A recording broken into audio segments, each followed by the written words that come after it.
Today is the feast day of St. Hildegard of Bingen, that extraordinary mystic from the medieval period who had such a wide range of gifts. She wrote books on theology, on medicine, on botany. She founded 2 convents. She was a musician of great quality, and really from that period, it's only her musical compositions that are ever played these days. And among other things, in all this busyness, she also found time to write to people in authority. She wrote to popes, she wrote to kings and princes. Indeed, she wrote on one occasion to her own prince, Prince Frederick, and said to him, "Beware, therefore, that the Almighty King does not lay you low because of the blindness of your eyes, which fail to see correctly how to hold the rod of proper governance in your hand. See to it that you do not act in such a way that you lose the grace of God." She's writing quite firmly to him. It struck me that kind of correspondence is the sort that we would usefully engage in an age when democracy is certainly under threat.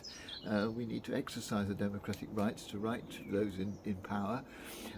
Actually writing to your MP, if your MP is a member of the government or of the shadow cabinet, probably not terribly effective because they're bound by the policies of their parties. But you can get more effectiveness by joining a pressure group that supports the aims that you want to write about, and then you get more oomph behind your writing. But I think to do that is a valuable contribution to society, and something that Hildegard Bingen did a lot of. In fact, you might think it's not much use. Well, she would have thought probably that letter to Frederick might have got her not ignored but banished. But actually, he invited her to the court to share her views. And often our letters have much more power and influence than we think they might. The other thing about Hildegard is that she did all this whilst really quite ill. She had a chronic illness, which modern medics think is probably a very serious and persistent form of migraine.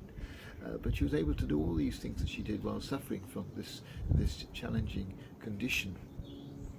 And she writes about the human experience as being of 2 kinds of awareness. She says we're like little birds with 2 wings. And one wing is the awareness of the beauty and wonder and glory of the world, and the other wing is the awareness of the struggles and sufferings that we sometimes have to endure. And we have to be aware of both these things. To try and fly with one wing, she says, doesn't work.